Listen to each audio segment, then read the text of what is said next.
زندگی میں پہلی بار وہ ماں کی خوشبو، اس کے لمس اور اس کے ساتھ سے آشنا ہوئی تھی، اور اسے لگا تھا کہ اس رشتے کے بنا وہ ادھوری زندگی جی رہی تھی، خالی اور کھوکھلی سی۔ چچی ذرا مجھ پر بھی نظر کرم کر لیں، ہادی نے اپنا کان کھجاتے ہوئے کہا۔ انیکا نے مسکرا کر اسے دیکھا، پھر آگے بڑھ کر اس کے سر پر ہاتھ رکھا تھا۔ تم بھی بہت بڑے ہو گئے ہو، وہ مسکرا دیا۔ آپ کے بچوں کی طرح، وہ بھی مسکرا دیں۔ مجھے بہت خوشی ہوئی ہادی، تم نے مجھ سے کیے وعدے کا پاس رکھا۔ یہ سب میں نے اپنے بھائی اور بہن کی محبت میں کیا چچی، وہ کھل کر مسکرایا تھا۔ کوئی مجھے بتائے گا یہاں کس وعدے کی بات ہو رہی ہے؟ ایاد نے سوالیہ نظروں سے دونوں کو دیکھا۔ ہر گدھا نہیں ہوتا ہر بات کے قابل، ہر گدھے کو ہر بات بتایا نہیں کرتے۔ ہادی نے تعظیماً سر جھکایا۔ انیکا ہنستی تھی، ایاد اسے گھور کر رہ گیا۔ تم لوگ بیٹھو، میں چائے پانی کا انتظام کرتی ہوں۔ انا آبی کہاں ہے؟ ٹیوشن گیا ہے، بہت مشکل سے، اس لڑکے کو پڑھانا بہت مشکل ہے، ایاد مسکرا دیا۔ انا، محمل نے زیر لب دہرایا۔ انا آبی کون؟ اس کے معصومیت سے پوچھنے پر سب مسکرا دیے۔ ہمارا بھائی، جواب ایاد نے دیا تھا۔ محمل سمجھ کر سر ہلا گئی، پھر کچن میں جاتی انیکا کی طرف لپکی۔ ہائے 2 دن کی زندگانی، ہر نئے دن نئی کہانی۔ ہادی صوفے پر ڈھہ سا گیا تھا۔ ایاد نے مسکراتے ہوئے جینس کی جیب سے موبائل نکالا، پھر کوئی پیغام ٹائپ کرنے لگا۔ میرا بوجھ بانٹنے کے لیے شکریہ ہانم۔ نظروں کے سامنے کل رات کا منظر گھوما۔ آج میں اپنے اپنوں کے ساتھ کھڑا ہوں، تھوڑی سی تکلیف اٹھانی پڑی، مگر اب سب مکمل ہے۔ لب دانتوں میں دبائے اس نے پیغام بھیج دیا۔ چند ثانیے بعد اسے عروہ کی طرف سے پیغام موصول ہوا۔ میں تو گھر بیٹھی ہوں، آپ کی لندن والی بیویوں کے ساتھ کون ہے؟ آپ کی پاکستان میں کوئی چوتھی بیوی بھی ہے آدی؟ پیغام پڑھ کر اس کے لبوں پر مچلتی مسکراہٹ گہری ہوئی تھی۔ شام کے سائے گہرے ہوئے تھے، سرمئی بادل اب گہرے سیاہ ہونے لگے تھے۔ زندگی میں نشیب افراز صرف ایک لمحے کے لیے آتے ہیں، مگر زندگی بدل کر رکھ دیتے ہیں۔ وہ ایک لمحہ جس میں لمبی تاریک راتیں روشن صبح تک کا سفر کرتی ہیں، وہی ایک لمحہ قیمتی ہوتا ہے۔ اس قیمتی لمحے میں روشن صبح کا ستارہ جگمگاتا ہے، سوکھے درختوں پر ایک نئی کونپل پھوٹتی ہے، نا امیدی کے بادل چھٹتے ہیں، تیز ہوا مایوسی سے امید تک کا سفر طے کرتی ہے۔ سالوں سے بچھڑے ہوئے لوگ اپنوں سے ملتے ہیں۔ زندگی میں رک جانا، تھم جانا، ٹھہر جانا ایک خواب سا لگتا ہے، مگر رک کر چل پڑنا، برسوں کے تھکے ہوئے وجود کو نئی ہمت دلانا۔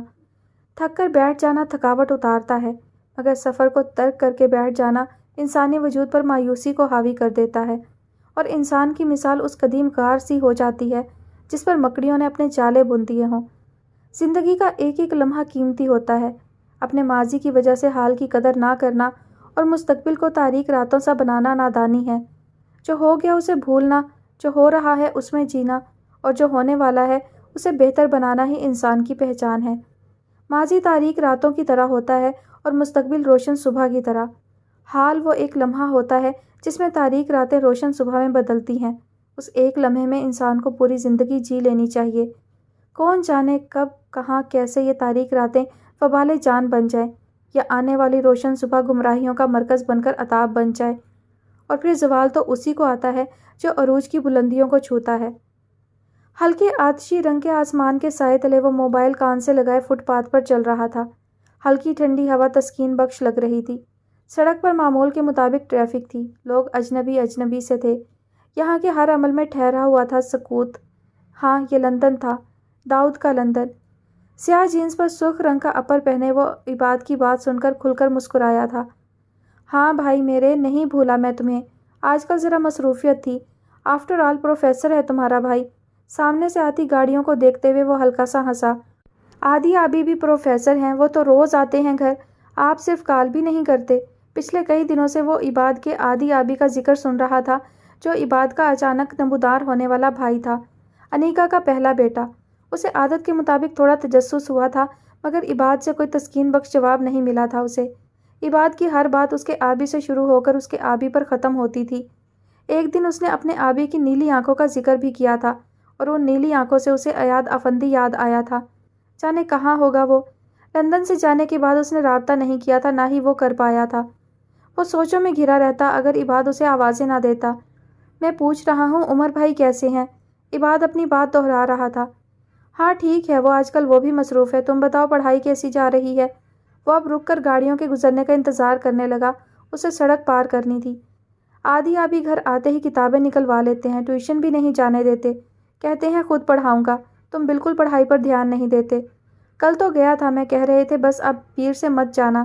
عباد کی آواز سے خفگی چھلک رہی تھی۔ داؤد اب سڑک پار کر رہا تھا۔ بہت اچھا کیا تمہارے آبی نے، میری طرف سے سلام پیش کرنا۔ مسکراہٹ دباتے ہوئے اس نے موبائل دائیں ہاتھ سے بائیں ہاتھ میں منتقل کیا۔ آپ کب آئیں گے؟ میں یاد کر رہا ہوں آپ کو بہت زیادہ۔ اس کے معصومیت سے کہنے پر وہ کھل کر مسکرایا۔ دیکھتے ہیں بھائی، فی الحال تو یونیورسٹی سے چھٹی ملنا ناممکن لگتا ہے۔ انشاءاللہ آؤں گا بہت جلد۔ کہو تو فی الحال امی ابو کو بھیج دوں؟ نہیں، پھر آپ اکیلے ہوں گے۔ جوان لڑکی کا اکیلے ہونا ٹھیک نہیں۔ اس کے سنجیدگی سے کہنے پر وہ بے ساختہ ہنس دیا تھا۔ ابے یہ کس نے کہا تم سے؟ کسی نے نہیں، حالات کو دیکھ کر بتا رہا ہوں۔ وہ ہنوز سنجیدہ تھا۔ واہ، سمجھدار ہو گئے ہو۔ بس کبھی غرور نہیں کیا بھائی۔ وہ اب کافی شاپ میں داخل ہو رہا تھا۔ ایاد کے جانے کے بعد غیر ارادی طور پر وہ بھی کافی کا عادی ہو گیا تھا۔ چچی کیسی ہیں؟ انا بالکل ٹھیک ہیں، آدی ابھی ان کا بہت خیال رکھتے ہیں۔ وہ مسکرا دیا۔ کرسی کھینچ کر وہ کرسی پر بیٹھا۔ اب میں چلتا ہوں بھائی، انا بلا رہی ہیں۔ سونے کا وقت ہوا چاہتا ہے، صبح اسکول جانا ہے۔ آخر میں اس کی آواز قدرے دھیمی پڑی تھی۔ اسکول اور تمہارا 36 کا آنکڑا ہے۔ صدا سے جان نہیں چھوٹتی پھر بھی۔ ٹھیک ہے، اللہ حافظ۔ اللہ حافظ مسکرا کر کہتے ہوئے اس نے کال کاٹ کر موبائل کان سے ہٹایا۔ موبائل میز پر رکھ کر اس نے سامنے دیکھا۔ معمول کی رفتار سے سیاہ ہموار سڑک پر دوڑتی گاڑیاں، دھیرے دھیرے سرمئی ہوتا آسمان، بھاگتی زندگی۔ اس کے سامنے کافی کا کپ رکھا گیا۔ نگاہ کپ سے اٹھتی بھاپ پر ٹکی تو بے اختیار کسی کی آواز کانوں سے ٹکرائی۔ اگر انسان کی تلخیاں بھی بالکل اسی بھاپ کی طرح انسانی روح سے نکل جائیں تو دنیا کتنی خوبصورت ہو جائے گی نا داؤد۔ کافی کے کپ کی گرد انگلی پھیرتے ہوئے اس کے لبوں پر مغموم سی مسکراہٹ رینگ گئی۔ انادیہ یار بات سنو نا، وہ معصومیت سے کہتا اس کے سامنے بیٹھا۔ کتاب پر جھکی انادیہ نے بیڈ سے کتاب اٹھا کر اپنی گود میں رکھی اور اسے نظر انداز کرتی سیدھی ہو کر بیٹھ گئی۔ کمر پر بکھرے بال ہلکے سے جھٹکے سے شانوں پر بکھر گئے۔ انادیہ، وہ جھک کر اس کی آنکھوں میں دیکھنے کی کوشش کرنے لگا۔ چلے جاؤ ورنہ سر پھاڑ دوں گی تمہارا، وہ ایک دم چلائی تھی۔ چہرہ غصے سے لال ہونے لگا تھا۔ سوری نا، آج پکا لے جاؤں گا گول گپے کھلانے۔ اس کے چہرے کو اپنی نگاہوں کے حصار میں لیے وہ کہہ رہا تھا۔ ہادی مہینہ ہونے والا ہے، میں تمہیں کہہ رہی ہوں، روز کوئی نہ کوئی بہانہ۔ بھاڑ میں جائیں اب گول گپے اور ان کے ساتھ تم بھی۔ اسے گھورتی وہ واپس کتاب پر جھک گئی۔ وہ اسے دیکھ کر رہ گیا۔ اچھا یار اٹھو چلتے ہیں۔ وہ بیڈ سے اٹھ کھڑا ہوا۔ نہیں جانا اب، اس نے نفی میں سر ہلایا۔ پلیز نا، وہ ہنوز نفی میں سر ہلاتی رہی۔ روحم، آواز قدرے دھیمی تھی۔ انادیہ نے دھیرے سے سر اٹھا کر اسے دیکھا جو التجا کرتی نظروں سے اسے دیکھ رہا تھا۔ وہ لب کچلتی اسے دیکھتی رہی، پھر کتاب سائیڈ پر رکھ دی۔ انادیہ کہا کرو۔ تیزی سے دھڑکتے دل پر قابو پاتی وہ بیڈ پر بچھی چادر پر ہاتھ سے لکیریں کھینچتے ہوئے بول رہی تھی۔ نہیں، تم میری روحم ہو۔ وہ مسکرا دیا۔ انادیہ نے سر اٹھا کے اسے دیکھا، پھر سامنے بڑا کشن کھینچ کر اس کے منہ پر مارا تھا۔ وہ اپنے منہ پر ہاتھ رکھتا تل ملا کر رہ گیا۔ تم کبھی نارمل بیویوں والا رویہ رکھ سکتی ہو میرے ساتھ؟ وہ اسے گھورتے ہوئے پوچھ رہا تھا۔ مجھ سے اس کی امید مت رکھو، ایک تو گول گپے نہیں کھلاتے، اوپر سے خواہش کرتے ہیں نارمل بیوی کی۔ وہ اونچی آواز میں بڑبڑاتی بیڈ سے اتری۔ کہہ تو رہا ہوں چلتے ہیں اب۔ نہیں جانا، اب نہیں جانا، نہیں جانا، تیز آواز میں کہہ کر اسے گھوری سے نوازتی وہ دروازے کی طرف بڑھی۔ یار انادیہ یہ غلط بات ہے، وہ اس کے پیچھے لپکا تھا مگر تب تک وہ کمرے سے نکل چکی تھی۔ بادلوں کے پیچھے سے جھانکتا سورج اپنی کرنوں سے دن کے چڑھنے کی خبر دے رہا تھا۔ بادلوں نے پورے آسمان کو گھیر رکھا تھا۔ ہلکی ہلکی ہوا کبھی کبھی اپنی رفتار میں تیزی لا کر بادلوں کے ساتھ لمبی مسافت طے کرنے کی کوشش کر رہی تھی۔ یونیورسٹی میں حسب معمول طلبہ کی چہل قدمی جاری تھی۔ مختلف مزاج، مختلف حسب و نسب، مختلف شکل و صورت سے بے نیاز تمام طالب علم اور اساتذہ ایک ہی چھت کے نیچے جمع تھے۔ راہداری میں ٹھہر ٹھہر کر قدم اٹھاتی وہ آفس کے باہر رکی، پھر دروازہ ہلکا سا کھٹکھٹا کر اندر داخل ہوئی۔ آدی، میز پر رکھی کتاب پر جھکا وہ دھیمی آواز سے جھلکتی شرارت محسوس کرتا ہنوز کتاب میں مشغول رہا۔ اسے اب یہ نام برا نہیں لگتا تھا، لیکن وہ اچانک عروہ سے یہ بھی نہیں کہہ سکتا تھا کہ وہ اسے آدی کہہ سکتی ہے۔ یقیناً وہ اس تبدیلی کی وجہ پوچھتی اور وہ ابھی اسے بتانا نہیں چاہتا تھا۔ پروفیسر، وہ تھوڑا سا آگے آ کر نقاب ٹھوڑی پر ٹکاتے ہوئے اسے بلا رہی تھی، اور ایک بار پھر اپنے نظر انداز ہونے پر وہ آگے آ کر اس کے کان کے پاس جھکی۔ امی کے 3 بیویوں والے داماد، میری بات سن لیں، وہ اس کے کان کے پاس چلائی تھی۔ مقابل ڈھیٹ بنتا اپنے کان پر ہاتھ رکھ گیا تھا۔ یہ سب چند دنوں سے ہونے لگا تھا۔ اسے جب بھی ایاد سے بات کرنی ہوتی تھی وہ اسے آدی کہہ کر بلاتی تھی، اور وہ ہمیشہ اس کے آدی کہہ کر بلانے پر اسے نظر انداز کر دیتا تھا۔ وہ مسکراہٹ دبا کر شرارتاً آگے آ کر کہتی تھی، پروفیسر۔ ایک بار پھر اپنے نظر انداز ہونے پر وہ اس کے کان کے پاس چلاتی تھی، امی کے 3 بیویوں والے داماد بات سن لیں میری۔ مقابل ڈھیٹ تھا، اپنے کان پر ہاتھ رکھ کر دوبارہ اپنے کام میں لگ جاتا تھا۔ پھر وہ آخری حربہ آزماتی تھی، دونوں ہاتھ کمر پر باندھ کر چلانے کے لیے منہ کھولتی تھی، آدی آ، اور وہ فوراً اٹھ کر اس کے منہ پر اپنا ہاتھ رکھ دیتا تھا۔ خدا کا واسطہ ہے پروفیسر کہہ لو، امی کا 3 بیویوں والا داماد بنا لو، مگر مجھے اپنا بھائی مت کہو۔ وہ تپ جاتا تھا اور وہ اسے تپا جاتی تھی۔ اب وہ منہ کھولے اپنا آخری حربہ استعمال کرنے لگی تھی۔ ایک نظر اسے دیکھا، پھر آنکھیں بند کر کے منہ کھولا۔ اس کا لمبا ہوتا جا رہا تھا۔ ماتھے پر بل ڈالے ہوئے اس نے آنکھیں کھول کر سامنے دیکھا، جہاں وہ سکون سے بند مٹھی پر ٹھوڑی ٹکائے پلک جھپکتا اسے دیکھ رہا تھا۔ کہہ دوں؟ وہ آنکھیں سکیڑے اسے دیکھتے ہوئے پوچھ رہی تھی۔ بھلے۔ اس کے پرسکون انداز پر وہ چند پل اسے دیکھتی رہی۔ ہلکے مٹیالی رنگ کے کوٹ پینٹ میں ملبوس نیلی آنکھوں میں چمک لیے سکون سے اسے دیکھتا وہ اسے کھٹک رہا تھا۔ میں سچ میں کہہ دوں گی۔ آخری بار اسے وارن کرنے کی کوشش کی گئی۔ ایاد ہنوز سکون سے اسے دیکھتا رہا، جیسے کہہ رہا ہو کوشش کر لو۔ اوکے، پھر ڈانٹیے گا مت۔ اس نے ایک آخری کوشش کی جس کا مقابل پر کوئی اثر نہیں پڑا۔ وہ سر کو جنبش دیتی آنکھیں بند کر گئی۔ آدی وہ ایک بار پھر رک گئی تھی، ذرا سی آنکھ کھول کر اسے دیکھا جو مسکرا رہا تھا۔ کہو کہو۔ وہ پھر سے آنکھیں بند کر گئی۔ آدی وہ ایک بار پھر اس کے رکنے پر مسکراہٹ دبا گیا۔ وہ بے بسی سے اسے دیکھ کر رہ گئی۔ اس کی جتاتی نظروں کو دیکھ کر لب کچلتے ہوئے اس نے آنکھیں بند کی اور لب آزاد کیے۔ آدی آبی آدی آبی، وہ بوکھلا کر اٹھا تھا۔ آبی آدی آبی آدی، آگے کے الفاظ لبوں پر ہی دم توڑ گئے۔ اس نے ڈرتے ہوئے آنکھیں کھولیں تو وہ اس کے مقابل کھڑا اس کے منہ پر سختی سے ہاتھ رکھے اسے گھور رہا تھا۔ اس نے دھیرے سے ایاد کے ہاتھ نیچے کیے، پھر معصومیت سے اسے دیکھا۔ مجھے لگا آپ روکیں گے، مجھے لگا تم نہیں کہو گی۔ وہ چند لمحے پلک جھپک کر اسے دیکھتا رہا، پھر پیچھے ہٹا۔ بہت بری بات ہے یہ عروہ۔ وہ شکوہ کناں نظروں سے اسے دیکھ رہا تھا۔ میں نے وارن کیا تھا۔ اس نے لب کچلتے ہوئے صفائی پیش کی۔ کہو کیا کہنے آئی تھی؟ وہ گہری سانس لیتا کرسی پر بیٹھا۔ وہ احتشام بھائی کی شادی کی تاریخ طے ہو گئی ہے اچانک سے۔ 2 ہفتے بعد جمعے کے دن تو سب کراچی جا رہے ہیں، میں بھی جاؤں گی۔ اس نے ساری بات ایاد کی گوشت گزار کی۔ اس کی بات سن کر ایاد کے ماتھے پر سلوٹیں نمودار ہوئیں۔ 2 ہفتے بعد آپ کے پیپرز ہو رہے ہیں ہانم، تاریخ چیک نہیں کی؟ عروہ کی آنکھوں میں تعجب ابھرا۔ تیزی سے ہاتھ میں پکڑے موبائل کو آن کر کے اپنے پیپرز کا نوٹس دیکھا، پھر تاریخ پڑھی۔ پروفیسر، جمعے کو پیپر ہے میرا، وہ صدمے سے چلائی۔ مطلب آپ نہیں جا رہی؟ ایسے کیسے بھئی، مجھے جانا ہے، وہ منمنائی۔ ایسے کیسے بھئی، تم نے پیپر دینا ہے؟ ایاد نے بھی اسی کے انداز میں کہا۔ وہ منہ بسور کر اسے دیکھنے لگی۔ پروفیسر، یہ غلط ہے۔ میں کیا کر سکتا ہوں ہانم؟ تم شادی کی تاریخ آگے کروا لو۔ میری گھر میں کوئی نہیں سنتا اور اب سب ہو چکا ہے، لڑکی والوں کو کیسے منع کریں گے؟ وہ روحانسی ہوئی۔ ایاد چند لمحے لب دانتوں میں دبائے اسے دیکھتا رہا، پھر آگے ہوا۔ میرے پاس تمہارے لیے ایک اچھی خبر ہے۔ رک کر اسے دیکھا جو اس کی طرف متوجہ تھی۔ پروفیسر عاصم صبح آ رہے ہیں واپس اپنی جگہ پر۔ میں اب دوسرے اور آخری سیمسٹر والوں کی کلاسز لوں گا۔ عروہ نے پلک جھپک کر اسے دیکھا۔ یہ اچھی خبر ہے تمہارے لیے؟ ایاد نے سر کو ہلکی سی جنبش دی۔ پروفیسر، نہیں ہے یہ اچھی خبر، ایک ساتھ 2 ٹینشنیں مل گئی ہیں مجھے، اللہ جی۔ وہ منمنائی۔ جا رہی ہوں میں، مجھے نہیں پتا، میں شادی میں جاؤں گی۔ بیگ کندھے پر ٹکا کر اس نے نقاب لگاتے ہوئے ایاد کو دیکھا۔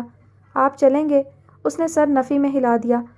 ہادی بھائی اور سعد بھائی بھی نہیں چل رہے؟ اس نے ایک ادا سے آنکھیں گھمائیں۔ وہ مسکراہٹ دبا گیا۔ آپ کلاس میں نہیں آئیں گے تو میں آپ سے کہاں مل سکتی ہوں پروفیسر؟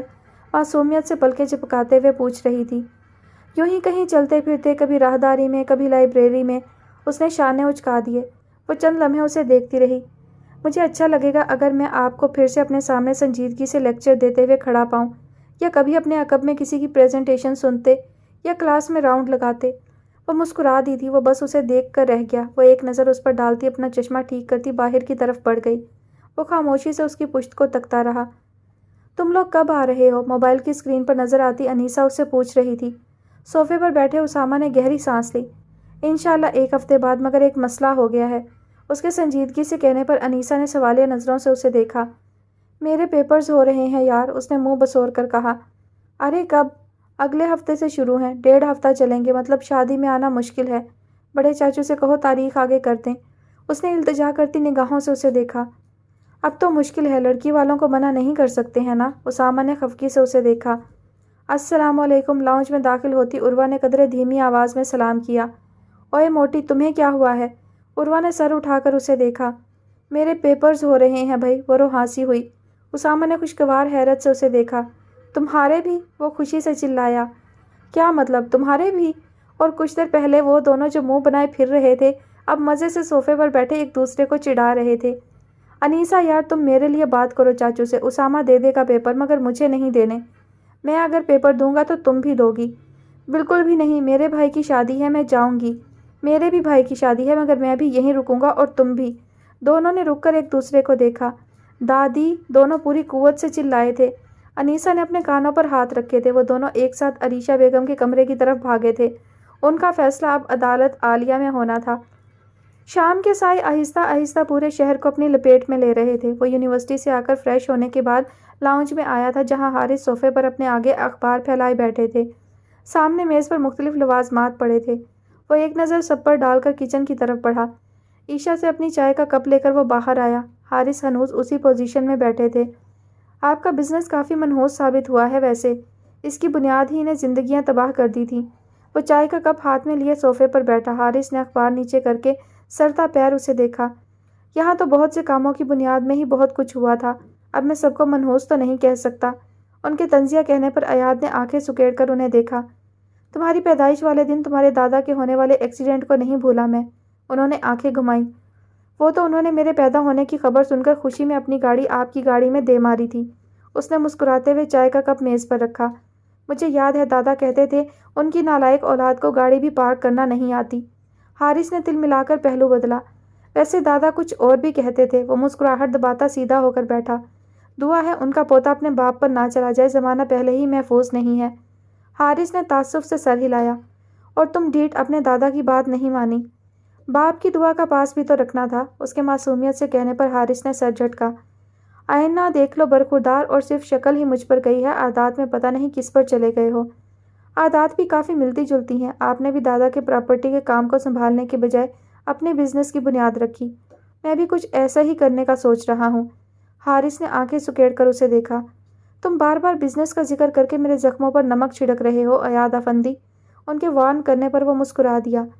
آپ نے تو کہا تھا میں صفایا کر چکا ہوں آپ کی امیدوں کا۔ دل میں درد اب بھی ہوتا ہے، انہوں نے معصومیت سے کہتے ہوئے سر جھکایا۔ میری باتیں دل پر لیتے ہیں کیا آپ افندی صاحب؟ اگر میں یہ کام کرنے لگا تو بہت جلد دل کا مریض بن جاؤں گا، حارث نے آنکھیں گھما کر جواب دیا۔ اور یہی معاملہ میں آپ کی باتوں کے ساتھ کروں تو ذہنی مریض بن جاؤں گا، اس نے بھی آنکھیں گھما کر دو بدو جواب دیا تھا۔ وہ تو تم ہو۔ گھر کے ایک کونے میں مینٹل ازائلم بنوا لیں پھر۔ فی الحال میں باسکٹ بال کے لیے گراؤنڈ بنوانے کا سوچ رہا ہوں۔ کچھ لوگوں کو اپنا غصہ دبانے کے لیے اس کی ضرورت پڑتی رہتی ہے۔ ایاد نے چونک کر انہیں دیکھا جو پرسکون سا اسے دیکھتے مسکرا رہے تھے۔ اس کے ذہن میں جھماکا ہوا تھا، ماضی کے چند منظر لہرائے۔ حیرت سے اس نے حارث کو دیکھا۔ آپ نے میرے پیچھے اپنے آدمی لگائے ہوئے ہیں؟ بے یقینی سے آنکھیں پھیلائی اس نے حارث کو دیکھا۔ کیا کروں، سونے کے انڈے دینے والی مرغی کو ہاتھوں سے جانے تو نہیں دے سکتا۔ وہ کھل کر مسکرائے۔ ایاد نے دانت پیس کر انہیں دیکھا۔ ویسے مجھے امید نہیں تھی تم میری باتوں کو سنجیدہ لوگے، لیکن تم نے لیا ہے تو بتاؤ اب مینٹل ازائلم میں کب جمع کرواؤں؟ مبہم سا مسکراتے ہوئے وہ اس سے پوچھ رہے تھے۔ طنز کرنے کی ضرورت نہیں ہے، چلو ٹھیک ہے یہ بسکٹ کھاؤ، خاصے خستہ ہیں۔ انہوں نے میز پر رکھی پلیٹ کی طرف اشارہ کیا۔ میری زندگی بھی ان کی طرح خاصی خستہ ہے، وہ سر جھٹک کر زیر لب بڑبڑایا۔ میں اس وقت کا منتظر ہوں جب عنقریب تم کہو گے میری زندگی بادام کی طرح سخت اور کشمش کی طرح گہری سیاہ ہے، پستے کی طرح نمکین اور اخروٹ کی طرح ڈھیٹ ہے۔ یہ بھی ممکن ہے تم اپنی زندگی کو کسی سیاہ ہو چکے کیلے یا کچے آم سے تشبیہ دو۔ سرمئی آنکھوں میں شرارت ابھری، لبوں پر مچلتی مسکراہٹ گہری ہو گئی۔ ایاد نے سر جھٹک کر میز سے چائے کا کپ اٹھایا۔ چائے ٹھنڈی ہو گئی ہے، اس نے کپ لبوں سے ہٹاتے ہوئے کہا، پھر گردن ترچھی کر کے حارث کو دیکھا۔ میری زندگی کی طرح۔ حارث ہنس دیے تھے، جھک کر کپ میز پر رکھتا وہ بھی کھل کر ہنسا تھا۔ دادی بات سمجھنے کی کوشش کریں، ہم یہاں کیسے اکیلے رہیں گے؟ اسامہ نے بے چارگی سے عریشہ بیگم کو دیکھا۔ کیا مطلب، اتنے بڑے ہو گئے ہو، گھر میں ملازم ہے، عروہ بھی ہے، کیوں نہیں رہ سکتے تم؟ عریشہ بیگم کے ماتھے پر سلوٹیں نمودار ہوئیں۔ دادی جوان اولاد کو یوں تنہا گھر میں چھوڑ کر آپ سب کو لے کر کراچی جائیں گی؟ عروہ نے رونی صورت بنا کر انہیں دیکھا۔ عریشہ بیگم جھنجھلائیں۔ بھائی اسامہ ہے تمہارے ساتھ، بڑا ہو گیا ہے وہ، اب تم دونوں اکیلے کیسے ہو؟ آج دادا زندہ ہوتے نا تو کبھی ہمارے ساتھ ایسا نہیں ہونے دیتے۔ اسامہ نے نا نظر آنے والے آنسو پونچھتے ہوئے آخری حربہ آزمایا۔ تمہارے دادا ہوتے تو خود رک جاتے یہاں، میں بھی رک جاؤں، مگر وہاں بیٹے کا معاملہ ہے، بڑے پوتے کی شادی ہے، مگر تم لوگوں کی وجہ سے رک جاؤں گی۔ نہیں شریک ہوتی میں اپنے پوتے کی خوشی میں۔ دونوں نے پسیج کر عریشہ بیگم کو دیکھا۔ ایسے تو نہ کہیں دادی، آپ جائیں، ہم رہ لیں گے، دونوں نے اپنے دلوں پر پتھر رکھ کر کہا تھا۔ صدقے جاؤں اپنے بچوں کے، عریشہ بیگم نے مسکراتے ہوئے دونوں کے سروں پر ہاتھ رکھا۔ دونوں جبراً مسکرا دیے۔ فکر نہ کرو تم اسامہ، عروہ کی شادی پر ساری کسریں نکال لینا۔ عروہ نے صدمے سے آنکھیں پھیلائے انہیں دیکھا۔ کون سی شادی؟ کس کی شادی؟ میں نہیں کر رہی کوئی شادی وادی، یا آپ لوگ میری شادی کا ذکر نہ چھیڑا کریں۔ وہ بیڈ پر آلتی پالتی مار کر بیٹھی۔ کیوں بھائی، اب تو تمہارا شوہر بھی آ گیا ہے، بتاؤں دادی کو تمہارے پلانز؟ اسامہ نے اس کے کان میں سرگوشی کی۔ اس نے ایک مکہ اس کے کندھے پر رسید کیا تھا۔ ہاتھ ہے کہ ہتھوڑا؟ تھوڑا کھا پی لیا کرو، ہڈیاں ہی ہیں صرف۔ وہ اپنا کندھا سہلاتے ہوئے دبا دبا سا چلایا۔ اچھا بس لڑنا نہ شروع کر دینا۔ عروہ یہ ذرا میرے کپڑے استری کر دو تم، صبح یونیورسٹی چلی جاتی ہو، اب مجھ میں اتنی ہمت نہیں ہے کہ خود کروں۔ عروہ منہ بسورتی بیڈ سے اتری۔ دادی میں جا رہا ہوں پڑھنے۔ اسامہ نے راہ فرار اختیار کرنا چاہی۔ ارے لڑکے ادھر آؤ ذرا، پہلے ذرا وہ الماری کھولو، کل کتاب رکھی تھی میں نے، مل نہیں رہی۔ عروہ نے زبان نکال کر اسے چڑھایا تھا۔ وہ منہ بناتا عریشہ بیگم کی الماری کی طرف بڑھا۔ اس کا اگلا 1 گھنٹہ یہیں گزرنے والا تھا، کیونکہ کتاب ملنے پر عریشہ بیگم کی اگلی فرمائش کتاب پڑھ کر سنانے کی ہونی تھی۔ ہر گزرتے لمحے کے ساتھ غروب آفتاب کا وقت قریب آ رہا تھا۔ آسمان پر رفتہ رفتہ بادل جمع ہونے لگے تھے۔ وہ ایاد کے ساتھ بیٹھا اسے ریاضی کا کوئی سوال سمجھا رہا تھا جب انیکا نے اس کے آگے چائے کا کپ رکھا۔ اس نے سر اٹھا کر انہیں دیکھا، پھر مسکرا دیا۔ وہ اب دوسرے صوفے پر بیٹھے ہادی کو چائے پکڑا رہی تھیں۔ وہ روزانہ یونیورسٹی کے بعد سیدھا یہیں آتا تھا، مگر محمل کے حال ہی میں شروع ہونے والے پیپرز کی وجہ سے وہ پچھلے 2 دنوں سے پہلے گھر جاتا تھا۔ محمل کی تیاری کروا کر پھر مغرب کے وقت یہاں آتا تھا اور تھوڑی دیر یہاں بیٹھ کر واپس گھر چلا جاتا تھا۔ اپنی اس روٹین سے اسے جو تھکاوٹ ہوتی تھی وہ انیکا اور عباد کے ساتھ بیٹھنے سے اتر جاتی تھی۔ جہاں تک بات محمل کی تھی تو وہ اکثر کالج سے واپسی پر ہادی کے ساتھ یہاں آتی تھی، مگر پچھلے 2 دنوں سے وہ نہیں آئی تھی۔ عباد کو اس سے ملنے کا جتنا تجسس تھا اتنا ہی اسے بھی عباد سے ملنے کا تھا، مگر جب وہ آتی تھی تب عباد ٹیوشن ہوتا تھا، اور جب اس نے ٹیوشن جانا بند کیا تو وہ یہاں نہیں آئی۔ ایاد نے کئی بار انہیں تصویریں دکھانے کی کوشش کی، مگر دونوں کی ضد تھی کہ آمنے سامنے ہی ملیں گے، پھر بھلے جتنے عرصے بعد ملیں، اور کون جانتا تھا وہ دونوں ایک دوسرے سے ملنے پر کتنا بڑا تماشا کرنے والے تھے۔ وہ عباد کو سوال سمجھاتا چائے پی رہا تھا، جبکہ ہادی انیکا سے گپ شپ میں مصروف تھا۔ ہلکی سی کلک کی آواز کے ساتھ اپارٹمنٹ کا دروازہ کھلا۔ سب نے چونک کر آنے والے کو دیکھا۔ ارے ہادی تم یہاں؟ آنے والا ساتھ تھا اور وہ دوسرے صوفے پر بیٹھے ایاد کو نہیں دیکھ پایا تھا، تبھی قدرے بے تکلفی سے پوچھ بیٹھا۔ ہادی نے گڑبڑا کر ایاد کو دیکھا جو آنکھوں میں کئی سوال لیے سعد اور ہادی کو دیکھ رہا تھا۔ وہ سعد کو جانتا تھا، وہ مرحا کا شوہر تھا، مگر وہ اس کی ماں کے گھر کیا کر رہا تھا، اور یہ بھی کہ اس کے پاس اپارٹمنٹ کی چابی بھی تھی۔ کیوں؟ سعد آؤ بیٹھو، انیکا بیگم نے حلق تر کرتے ہوئے کہا۔ سعد بھی ایاد کو دیکھ چکا تھا اور اس کی آنکھوں میں ابھرتے سوالوں کو بھی پڑھ چکا تھا، تبھی اضطراب کی کیفیت میں کھڑا تھا۔ انا اب سعد کو کیسے جانتی ہیں؟ وہ سنجیدگی سے پوچھ رہا تھا۔ عباد ہونک بنا کبھی ایاد کو کبھی سعد کو دیکھ رہا تھا۔ ایک اس کا بھائی تھا، دوسرا ماموں زاد بھائی۔ ایاد آبی اور سعد بھائی ایک دوسرے کو نہیں جانتے؟ اس کے ننھے دماغ میں سوال ابھرا تھا۔ آدی یہ، انہوں نے رک کر ایاد کو دیکھا جو ان کے جواب کا منتظر تھا۔ حیدر بھائی کا بیٹا سعد ہے۔ ایاد نے بے یقینی سے سعد کو دیکھا تھا، آنکھیں حیرت سے پھیلی تھیں۔ لاؤنج میں بے چین کرتی خاموشی چھا گئی تھی، اس کی نظریں سعد سے ہوتی ہادی پر ٹکیں۔ تم اسے جانتے تھے نا؟ ہادی نے ہونٹ بھیجے معصومیت سے اسے دیکھا۔ ایاد میں؟ تم اسے جانتے تھے ہادی؟ اس کی آواز قدرے تیز ہوئی تھی۔ ہادی نے سر ہلا دیا۔ اس نے ہونٹ بھیجے تھے، ضبط کے مارے جبڑے تن گئے تھے۔ وہ صوفے سے اٹھ کھڑا ہوا۔ شکل مت دکھانا مجھے اپنی۔ لال ہوتی آنکھوں سے ایک سخت نظر ہادی پر ڈال کر وہ باہر کی طرف بڑھا، تیزی سے اپارٹمنٹ کا دروازہ کھولا اور باہر نکل گیا۔ دھاڑ کی آواز سے دروازہ بند ہونے پر ہادی نے پلک جھپکی، پھر تیزی سے باہر کی طرف لپکا۔ سعد بھی اس کے پیچھے بھاگا۔ اپارٹمنٹ سے نکل کر وہ اب تیز تیز قدم اٹھاتا سڑک پر چل رہا تھا۔ ہر گزرتے لمحے کے ساتھ اس کا چہرہ غصے سے لال ہوتا جا رہا تھا۔ ہادی سعد کو جانتا تھا، مطلب وہ انیکا کے بارے میں بھی جانتا تھا۔ وہ اسی کے سامنے اپنی ماں کو ڈھونڈنے لندن گیا۔ 2 سال وہ اپنوں سے دور رہا۔ ہادی نے اسے سب چھپایا۔ اس نے مٹھیاں بھینچی تھیں۔ ایاد رک جاؤ یار، بات تو سنو میری۔ اپنے عقب سے ہادی کی آواز آنے پر اس کے بڑھتے قدموں کی رفتار میں مزید تیزی آئی۔ ابے گدھے رک جا، بات سن میری۔ ہادی اب بھاگ کر اس کی طرف آ رہا تھا۔ وہ لب کچلتا سامنے موجود پارک میں داخل ہو گیا جو حسب معمول خالی تھا۔ ہادی اور سعد بھی اس کے پیچھے اندر آئے۔ موٹے رک نہ، ہادی کی دہائی پر وہ رکا، پھر تیزی سے پلٹا۔ میرے پیچھے مت آؤ دونوں، ورنہ منہ تڑوا بیٹھو گے۔ اس نے دونوں کو وارننگ دی۔ کر لو یہ شوق بھی پورا کر لو، مگر اس کی بات بیچ میں ہی رہ گئی تھی۔ ایاد نے دائیں ہاتھ کا مکہ بنا کر پوری قوت سے اس کے منہ پر مارا تھا۔ وہ لڑکھڑا کر پیچھے ہٹا۔ آدھی ہماری بات سعد کو بھی اس نے اسی ہاتھ سے مکہ مار کر خاموش کروایا تھا۔ وہ دونوں اپنے گال سہلاتے ہوئے مسکراہٹ دبا گئے تھے۔ ماضی کے چند منظر ان کی آنکھوں کے سامنے لہرائے تھے۔ سال پہلے ان دونوں نے ایک دوسرے کو پیٹا تھا، آج وہ دونوں اس گدھے سے پٹ رہے تھے۔ میرے سامنے مت آنا اب، دونوں کو گھورتا وہ پلٹ کر آگے بڑھ گیا۔ ہادی اور سعد نے ایک دوسرے کو دیکھا، پھر اس کے پیچھے لپکے۔ یار بھائی بات سن لینا، اب تو مارنے کا شوق بھی پورا ہو گیا۔ ہادی نے ایک بار پھر اسے آواز دی۔ وہ پاس رکھے ایک بینچ پر بیٹھ گیا۔ سعد اور ہادی اسی بینچ کے پیچھے رکھی بینچ پر بیٹھ گئے۔ یار یہ سچ ہے، میں سب جانتا تھا، مگر میں چاہتا تھا تم سے چچی خود ملے، اور ویسے بھی جب میں اور سعد ملے تھے تب میں نے کبھی نہیں سوچا تھا میں اس سالے کو معاف کروں گا۔ میری شادی سے ہفتہ پہلے یہ سین ہوا تھا، تب تم لندن میں تھے۔ ہادی نے صفائی پیش کی۔ لندن سے آنے کے بعد میں نے کئی بار تم سے پوچھا تھا کہ میرے پیچھے کوئی غیر معمولی بات ہوئی، مگر تم نے نہیں بتایا۔ ہاں، کیونکہ میں، سعد اور چاچو چاہتے تھے کہ چچی تم سے خود ملے۔ اگر ہم تمہیں یہ بات بتاتے تو نہ جانے تمہارا رد عمل کیسا ہوتا۔ ہادی نے گہری سانس لی۔ وہ چند لمحے خاموش رہا۔ مجھے آج سمجھ میں آئی کہ میں ایمن کا چاچو کیسے ہوا۔ اس نے دانت پیسے۔ آدی میں نے تمہارے لندن سے آنے کے بعد پھپھو کو تمہارے بارے میں بتایا تھا، مگر صرف یہی کہ تم انہیں کہاں مل سکتے ہو۔ میں چاہتا تھا جب تم ان سے ملو تو جو کچھ اب تک تمہارے ساتھ ہوا وہ سب تم خود انہیں بتاؤ۔ رہی بات میرے اور ہادی کے ملنے کی، تو ہم صرف تمہارے لندن سے آنے کے انتظار میں تھے، اور اس سے پہلے ایک دوسرے کو پیٹنے میں مصروف تھے۔ سعد آخر میں ہلکا سا مسکرا دیا۔ افندی صاحب جانتے تھے سعد کے بارے میں؟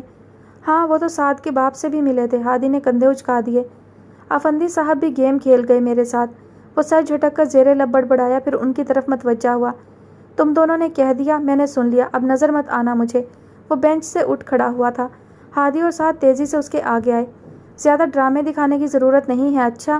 ہادی نے آنکھیں گھمائی۔ وہ دانت پیس کر رہ گیا۔ یار اب معاف کر دینا، غلطی ہو گئی۔ اس نے ایک نظر ہادی کو دیکھا، پھر سعد کو جو التجا کرتی نظروں سے اسے دیکھ رہا تھا۔ وہ چند لمحے دونوں کو دیکھتا رہا، پھر آگے بڑھ کر دایاں بازو ہادی کے کندھے پر اور بایاں بازو سعد کے کندھے پر پھیلاتے ہوئے ان کے گلے لگا تھا۔ بہت بڑے ذلیل انسان ہو تم دونوں۔ وہ دونوں مسکرا دیے تھے۔ اس موقع پر مجھے ایک شعر یاد آیا، ہادی نے اس سے الگ ہوتے ہوئے کہا۔ عرض کیا ہے، اس نے گلا کھنکارا۔ کچھ لوگ خزانے کی طرح ہوتے ہیں، کچھ لوگ خزانے کی طرح ہوتے ہیں، دل کرتا ہے زمین میں ہی گاڑ دیں۔ وہ معصومیت سے مسکرایا۔ سعد اور ایاد نے ایک دوسرے کو دیکھا، پھر شرٹ کے بازو اوپر چڑھاتے ہوئے ہادی کی طرف بڑھے۔ ہادی نے ان کے خطرناک تیور دیکھ کر پارک سے باہر کی طرف دوڑ لگا دی تھی۔ پارک سے نکلتے ہوئے وہ تیز آواز میں چلایا تھا، کوسے قضا کے رنگ تھے میرے خلوص میں، احباب سارے رنگوں کے اندھے ملے مجھے۔ سرمئی بادلوں پر اب سیاہ چاشنی چھڑکی جا رہی تھی۔ سیاہ لبادہ اوڑھتے بادلوں کی اوٹ سے چاند نکل آیا تھا، اور کبھی کبھی راتیں روشن ہوتی ہیں اور صبح کا نزول تاریک لمحہ ہوتا ہے۔ انہیں یہاں آئے 1 ماہ ہو چکا تھا۔ مختلف مارگوں کے بعد آج وہ آخری مارکہ کرنے والے تھے، جس میں کامیابی یا ناکامی ان کا مقدر ٹھہرنی تھی۔ صبح فجر کے بعد سے ہی وہ سب تیاریوں میں مصروف تھے، اور دن کے چڑھتے ہی وہ لوگ یہاں سے نکل گئے۔ کالے رنگ کی وین میں وہ چاروں بیٹھے ایک بار پھر پلان دہرا رہے تھے۔ سیاہ جینس پر سیاہ جیکٹ پہنے سیٹ کی پشت سے ٹیک لگا کر بیٹھا آریان، آگے ہو کر مشل کی بات سنتا حسان، عنابی رنگ کے کپڑوں میں ملبوس، سر پر پی کیپ ٹکائے نقشے کی مدد سے پلان سمجھاتی مشل، اور اس کے مقابل بیٹھا شہریار۔ پلان دہرانے کے بعد وہ سب ارد گرد کا جائزہ لینے لگے۔ جب حسان کی نظر مشل کی پی کیپ پر ٹکی، لبوں پر مسکراہٹ رینگ گئی۔ کمانڈر آپ کی کیپ اچھی لگ رہی ہے، مشل نے تعظیماً سر جھکایا۔ آریان نے ایک نظر حسان پر ڈالی، پھر شیشے کے پار دیکھتے ہوئے گویا ہوا، آریان کی ہے؟ ہاں واقعی آریان کی ہے، حسان نے آنکھیں گھماتے ہوئے آریان پر زور دے کر کہا۔ وہ بس ہلکا سا مسکرا دیا۔ گاڑی مختلف راستوں سے گزرتی ایک بڑی سی عمارت کے سامنے رکی۔ وہ سب چونکنے ہو کر بیٹھے۔ اپنی پستولیں اٹھا کر وہ باری باری وین سے اترے اور پلان کے مطابق چاروں اطراف کا جائزہ لینے کے بعد اندر کی طرف بڑھے۔ دروازے پر کھڑے گارڈز کو کلوروفارم کی مدد سے بے ہوش کر کے آریان اور حسان ان گارڈز کا گیٹ اپ کرنے لگے، جبکہ مشل اور شہریار انہیں گاڑی میں لا کر باندھنے لگے۔ تھوڑی دیر بعد مشل اور شہریار عمارت کے چاروں اطراف کا پہرا دے رہے تھے، جبکہ آریان اور حسان اندر کی طرف بڑھ گئے تھے۔ اندر داخل ہو کر وہ سب کی نظروں سے بچتے راہداری میں چلنے لگے۔ تم دونوں یہاں کیا کر رہے ہو؟ ان سے ذرا فاصلے پر کھڑے گارڈ نے مشکوک نگاہوں سے دونوں کو دیکھا۔ آریان اور حسان چپ چاپ چلتے رہے۔ تم سے پوچھ رہا ہوں، وہ گارڈ تیزی سے دونوں کی طرف آیا۔ آریان نے ہاتھ بڑھا کر اسے اپنی گرفت میں لیا، اس کے منہ پر ہاتھ رکھ کر تیزی سے اس کی گردن گھمائی۔ کڑک کی آواز سے گردن کی ہڈیاں ٹوٹی اور وہ آدمی وہیں ڈھیر ہو گیا۔ حسان نے تیزی سے آگے بڑھ کر باتھ روم کا دروازہ کھولا۔ واش بیسن کے سامنے کھڑے شخص نے بوکھلا کر اسے دیکھا۔ حسان نے تیزی سے پستول نکال کر ٹریگر دبا دیا۔ خاموشی سے وہ شخص وہیں ڈھیر ہو گیا۔ آریان تیزی سے باہر مارے گئے آدمی کو اندر لایا تھا۔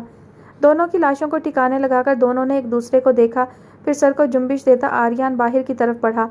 وہ دروازے کے باہر پہرا دینے لگا جبکہ حسان جیکٹ میں چھپے بم کو نکال کر اسے سیٹ کرنے لگا۔ کمانڈر، میں ٹائم آن کر رہا ہوں۔ مشل نے اس کی بات سن کر سر ہلایا۔ حسان نے زیر لب دعا پڑھتے ہوئے بٹن دبا دیا۔ بم پر 5 منٹوں کا وقت لگ گیا۔ حسان تیزی سے باہر کی طرف بڑھا۔ جلدی چلو اب۔ وہ اپنی پی کیپ ٹھیک کرتا آریان کے ساتھ وہاں سے نکلا۔ عمارت کے وسط میں پہنچ کر انہوں نے ارد گرد دیکھا۔ سب حسب معمول اپنے کاموں میں مصروف تھے۔ بم کے پھٹنے میں 4 منٹ باقی تھے۔ اس سے پہلے کہ وہ دونوں باہر نکلتے دونوں کو کوئی نسوانی چیخ سنائی دی۔ خدا کا واسطہ ہے مجھے چھوڑ دو، رحم کرو مجھ پر۔ وہ ایک نوجوان لڑکی تھی جسے ایک آدمی بالوں سے پکڑتا سیڑھیوں کی طرف لے جا رہا تھا، ساتھ ہی عربی میں گالیاں دے رہا تھا۔ آریان تیزی سے اس آدمی کی طرف بڑھا، اس لڑکی کو بازو سے کھینچ کر اپنے پیچھے کیا اور اتنی ہی تیزی سے پستول سے اس آدمی کا نشانہ لے کر ٹریگر دبا دیا۔ سب نے مڑ کر اسے دیکھا۔ عمارت میں ایک دم ہلچل مچ گئی۔ پکڑو اسے فوراً، یہ غدار ہے، ایک آدمی چلایا۔ کئی آدمی اس کی طرف بڑھے۔ حسان، تم اس لڑکی کو بحفاظت یہاں سے نکالو۔ حسان سر ہلاتا اس لڑکی کو ساتھ لیے پیچھے کی طرف بڑھا۔ آریان اسے کور کرنے کے لیے دیوار کی اوٹ میں چھپ کر فائرنگ کرنے لگا۔ حسان اس لڑکی کے ساتھ عمارت کی پچھلی طرف بڑھ رہا تھا جبکہ آریان جوابی فائرنگ کر رہا تھا۔ بم کے پھٹنے میں 1 منٹ باقی تھا۔ آریان، حسان فوراً نکلو وہاں سے، فوراً، وقت کم ہے۔ وین کی جانب بڑھتی مشل چلائی تھی۔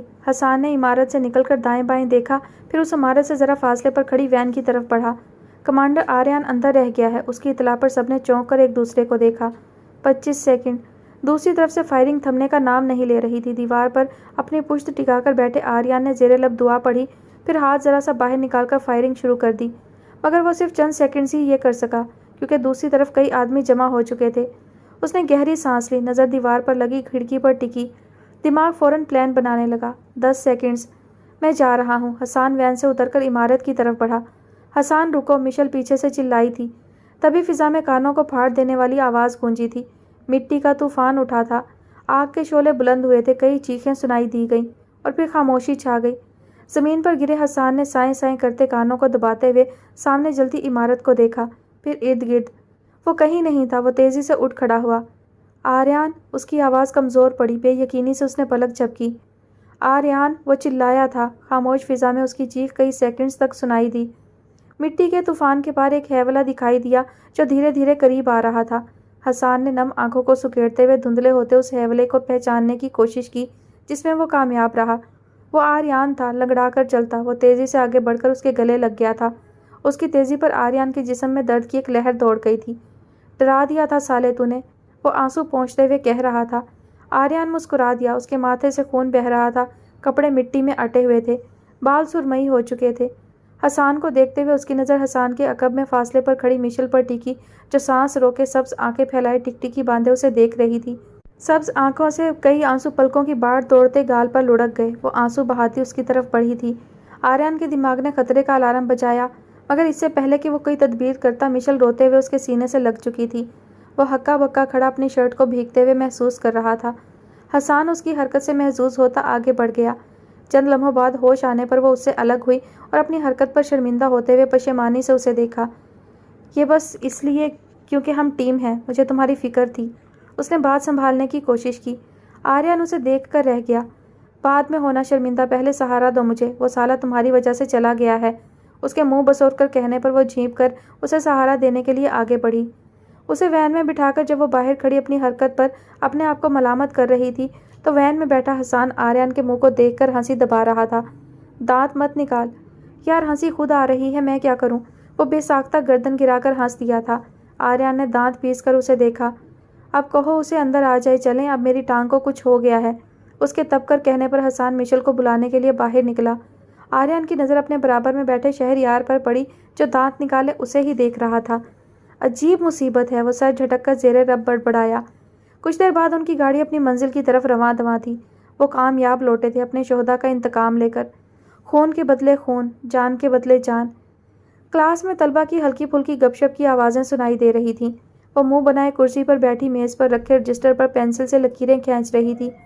حیا جو پچھلے 5 منٹ سے اس کی حرکتیں دیکھ رہی تھی آخر صبر نہ ہوا تو پوچھ بیٹھی، منہ کیوں بنائے بیٹھی ہو تم؟ عروہ نے گردن ترچھی کر کے ایک نظر اسے دیکھا، پھر ناک سکیڑتی واپس اپنے کام میں مشغول ہو گئی۔ صحیح ہے بھائی، یہاں تو لوگوں کے مزاج ہی نہیں ملتے۔ حیا کے طنز پر بھی وہ اپنے کام میں مشغول رہی۔ تھوڑی ہی دیر گزری تھی کہ کلاس میں خاموشی چھا گئی۔ اس نے سر اٹھا کر سامنے دیکھا تو ایاد افندی پروفیسر عاصم کے ساتھ اندر آ رہے تھے۔ تمام طلبہ خوشگوار حیرت سے مسکراتے ہوئے اٹھ کھڑے ہوئے۔ وہ اب طلبہ کے سلام کا جواب دیتا پروفیسر عاصم سے کوئی بات کر رہا تھا۔ چند منٹوں بعد پروفیسر کلاس کی طرف متوجہ ہوئے۔ Have a good day students with your professor Ayad Effendi, وہ مسکرا کر کہتے کلاس سے نکل گئے۔ سب نے خوشگوار حیرت سے ایاد کو دیکھا، جس نے شانے اچکا دیے جیسے کہہ رہا ہو آپ کی قسمت۔ سر، کیا آج اس خوشی میں ہم نیوٹن سر کے قوانین کے علاوہ ہلکی پھلکی گپ شپ کر سکتے ہیں؟ کلاس کے سی آر کی بات پر کلاس میں دبی دبی سی ہنسی کی آوازیں سنائی دیں۔ یہی نیوٹن سر آپ کے پیپرز میں آپ کو دن میں تارے دکھانے والے ہیں، خلاف معمول وہ مسکراتے ہوئے کہہ رہا تھا۔ وہ مرد نہیں جو ڈر جائے نیوٹن سر کے قوانین سے۔ اگر پیپر مشکل آ جائے تو پاس ہو کر دکھانا لازم ہے۔ ایک شوخ لڑکے نے ایک شیر کی ٹانگ توڑ دی۔ تم پر واقعی پاس ہو کر دکھانا لازم ہے شجاع، اس کے معنی خیز انداز میں ہنس کر کہنے پر سب ہنس دیے تھے۔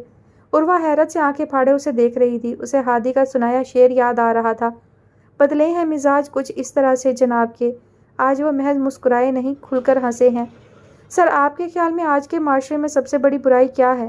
ایک لڑکے کے سوال پر عروہ خیالوں سے باہر آئی اور چشمے کے پار سے اسے دیکھا جو اب کہہ رہا تھا، آج آپ کو بولنے کا موقع دیا جاتا ہے، میں تو روز بولتا ہوں۔ اس نے شانے اچکا دیے۔ چند لمحوں تک طلبہ اپنے اپنے خیالات پیش کرتے رہے۔ آخر ایک لڑکے نے کچھ سوچنے کے بعد پوچھا، سر طلاق کے بارے میں کیا کہتے ہیں آپ؟ وہ شجاع تھا، کلاس کا سب سے شوخ مزاج لڑکا۔ اس کا سوال سب کے لیے غیر متوقع تھا۔ ایاد چند پل پلکیں جھپکتا اسے دیکھتا رہا، پھر لب آزاد کیے۔ طلاق اللہ کے نزدیک سب سے ناپسندیدہ عمل ہے۔ اس کے 3 الفاظ سے اللہ کا عرش تک ہل جاتا ہے۔ ہمارے معاشرے کی برائیوں میں طلاق بھی شامل ہے۔ مگر تم کس انداز سے پوچھنا چاہ رہے ہو شجاع؟ وہ آنکھیں سکیڑے شجاع کو دیکھتے ہوئے پوچھ رہا تھا۔ عروہ غیر محسوس طور پر آگے ہوتی اپنی نشست کے بالکل کونے پر بیٹھی تھی۔ جو عمل اللہ کے نزدیک سب سے ناپسندیدہ ہے تو ہمارے معاشرے میں اس کا رجحان اتنا بڑھ کیوں گیا ہے؟ اور یہ کہ کیا طلاق کا اثر 2 انسانوں کے علاوہ کسی تیسرے انسان پر بھی پڑتا ہے؟ وہ رکا، پھر گہری سانس لی اور دوبارہ گویا ہوا۔ میں اپنی مثال دیتا ہوں۔ میری پیدائش کے 2 ماہ بعد میرے بابا نے میری ماما کو طلاق دے دی۔ میں اپنی ماما کے ساتھ رہتا ہوں۔ مجھے فائنینشلی سپورٹ میرے بابا کرتے ہیں۔ چھٹیوں میں میں اپنے بابا کے پاس چلا جاتا ہوں۔ ان کے ساتھ مستقل نہ رہنے کی وجہ ان کی دوسری بیوی اور اس سے ان کے بچے ہیں۔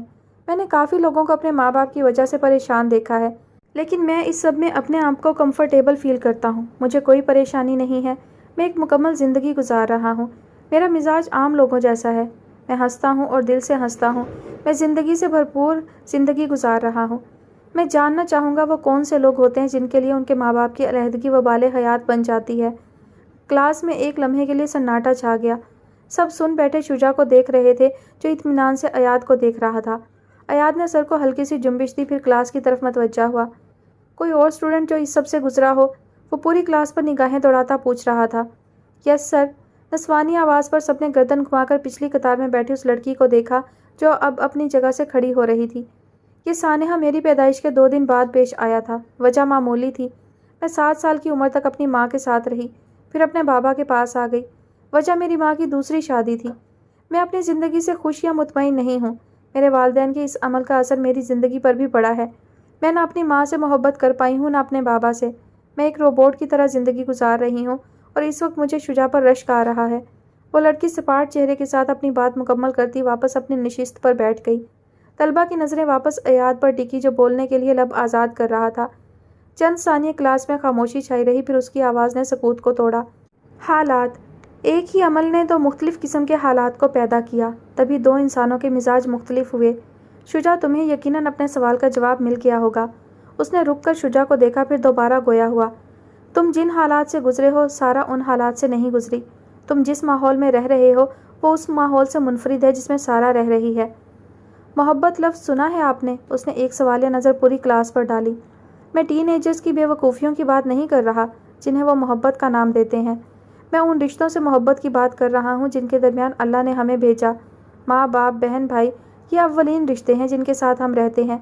ان رشتوں میں محبت کا عنصر رگوں میں دوڑتے خون کی طرح شامل ہوتا ہے۔ یہ بھی تو ممکن ہے کہ شجاع اپنی زندگی سے مطمئن ہے کیونکہ اسے اپنی ماں اور اپنے باپ سے بھرپور محبت مل رہی ہے۔ یہ بھی تو ہو سکتا ہے کہ سارا کی ادھوری زندگی کی وجہ محبت کا نہ ملنا ہو اس نے رک کر ایک نظر سارا پر ڈالی۔ سر، محبت کی چاہت ہو اور وہ نہ ملے تو دکھ ہوتا ہے، مگر جب محبت کی چاہت ہی نہ رہے۔ میں نے کہا نا، میں روبوٹ بن گئی ہوں، ہر طرح کے احساسات و جذبات سے پاک۔ اس کا چہرہ ہنوز سپاٹ تھا۔ جس محبت کو آپ جانتے نہ ہو اس کی چاہت نہ کرنا معمولی ہے سارا، مگر جب آپ جانتے ہو کہ فلاں شخص آپ سے محبت کرتا ہے مگر اس کی محبت ہو کر بھی میسر نہیں، یہ تکلیف دہ لمحہ ہوتا ہے۔ آپ اور شجاع اس سے نہیں گزرے، مگر ہو سکتا ہے کوئی اور اس سے گزرا ہو۔ عروہ نے بغور اسے دیکھا تھا۔ نیلی آنکھوں میں سنجیدگی کے علاوہ کوئی اور تاثر نہیں تھا۔ جانے کیسے یہ شخص اپنے احساسات کو چھپا لیتا تھا۔ شجاع، تمہارا سوال تھا کہ کیا دو انسانوں کے اس فیصلے سے کسی تیسرے کی زندگی میں کوئی فرق پڑتا ہے؟ تو ہاں، فرق پڑتا ہے۔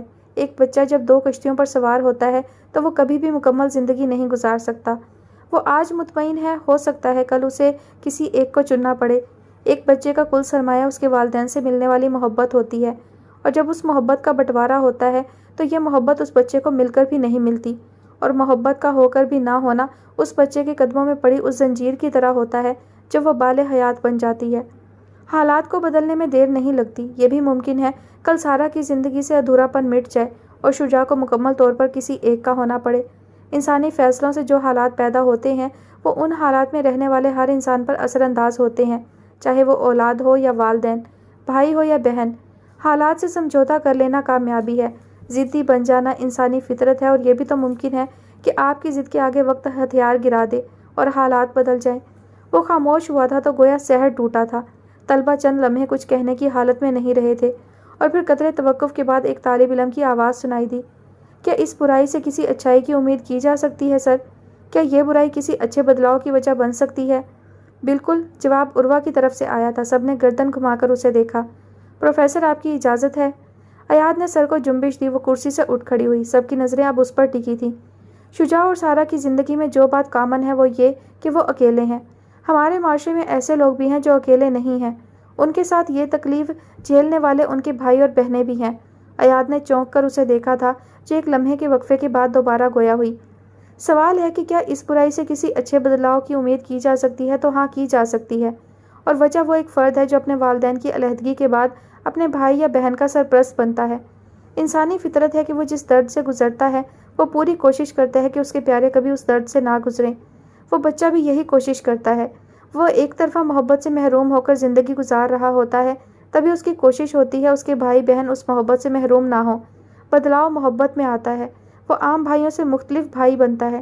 اس کی محبت کا پیمانہ سمندر ہوتا ہے، محبت کا وہ سمندر جو محبت کے پیاسے کو سیراب کر دے۔ یہ فرق صرف بھائی بہنوں کی محبت میں نہیں آتا، بلکہ وہ ہر رشتے کو عام لوگوں سے ہٹ کر چاہتا ہے، بھلے وہ باپ ہو، بھائی یا بہن ہو یا… وہ رکی، نظر اٹھا کر ایاد کو دیکھا جو ساکت کھڑا اسے دیکھ رہا تھا۔ اس نے سانس رو کے اسے دیکھا، پھر لب آزاد کیے۔ یا بیوی ہو؟ نظریں جھکا کر اس نے گہری سانس لی، پھر دوبارہ گویا ہوئی۔ وہ بچہ اپنی محرومیوں کی وجہ سے مستقبل میں ایک اچھا بھائی، ایک اچھا بیٹا، ایک اچھا شوہر، حتیٰ کہ ایک اچھا باپ بھی بن سکتا ہے۔ وجہ یہ ہے کہ وہ جن محرومیوں سے گزرا ہے وہ کبھی اپنے پیاروں پر ویسے حالات نہیں آنے دے گا۔ وہ خاموش ہوئی۔ سب کی نظریں اس پر ٹکی تھیں۔ چند لمحے خاموشی چھائی رہی، پھر سارا کی آواز نے سکوت توڑا۔ کیا تم نے اپنے ارد گرد ایسا کوئی بچہ دیکھا ہے عروہ؟ بے اختیار اس کی نظر ایاد پر ٹکی تھی جو اس کی نظروں کا مفہوم سمجھتے ہوئے غیر محسوس طریقے سے نفی میں سر ہلا رہا تھا۔ اس نے دھیرے سے سر کو ہلکی سی جنبش دی۔ ہاں، دیکھا ہے، اور میں وثوق سے کہہ سکتی ہوں کہ وہ بچہ رشتوں کے معاملے میں اس دنیا کے کامیاب ترین انسانوں میں سے ایک ہے۔ وہ آج ایک اچھا بیٹا بھی ہے اور ایک اچھا بھائی بھی۔ اس کی آنکھوں میں نمی چمکنے لگی تھی۔ چہرہ مسلسل جوش سے بولنے کی وجہ سے تپنے لگا تھا۔ اس نے نظروں کا رخ ایاد کی طرف کیا اور لب آزاد کیے۔ اگر میں کبھی دوبارہ اس بچے سے مل سکی تو سر اٹھا کر فخر سے کہوں گی، oh man, you beat the whole world. نم آنکھوں سے وہ مبہم سا مسکرائی تھی۔ اس کی مسکراہٹ نقاب کے پیچھے چھپ گئی تھی، مگر آنکھوں میں چمک واضح تھی۔ کبھی ہمیں بھی اس سے ملوانا عروہ، سارا ہلکا سا مسکراتے ہوئے کہہ رہی تھی۔ وہ بس مسکرا دی، پھر ایک نظر ایاد پر ڈال کر کرسی پر بیٹھ گئی۔ ایاد نے چند لمحے خاموشی سے گزارے۔ کچھ دیر پہلے عروہ کے کہے گئے الفاظ اسے خواب لگ رہے تھے۔ اس کی سوچ مثبت تھی۔ اس نے زندگی کا مثبت پہلو بتایا تھا، وہ پہلو جس سے شاید وہ ناآشنا تھا۔ اس نے گہری سانس لی، پھر شجاع کو دیکھا۔ تمہیں تمہارے سارے سوالوں کا جواب مل گیا ہے شجاع؟ یس سر، شجاع نے مسکراتے ہوئے سر ہلا دیا۔ مگر مجھے اب اس انسان سے ملنے کا تجسس ہو رہا ہے سر، مجھے ملنا ہے اس سے۔ سارا کے کہنے پر اس نے ایک نظر اسے دیکھا، پھر نظروں کا رخ عروہ کی طرف کیا جو سارا کے انداز پر آنکھوں میں غصہ لیے اسے گھور رہی تھی۔ نگاہوں کا رخ پھیرتے ہوئے وہ مسکراہٹ دبا گیا۔ امید ہے آپ کی یہ خواہش پوری ہو سارا۔ عروہ نے نگاہوں کا رخ تیزی سے اس کی طرف کر کے حیرت اور صدمے سے اسے دیکھا تھا، جو اب مسکراہٹ دباتا شجاع سے بات کر رہا تھا۔ اس نے دانت پیستے ہوئے ہاتھ میں پکڑے قلم پر زور دیا تھا۔ کھڑوس انسان، ملواتی ہوں میں اسے تو۔ دل ہی دل میں اسے سناتی وہ غصہ ضبط کرتی لب بھیج گئی تھی۔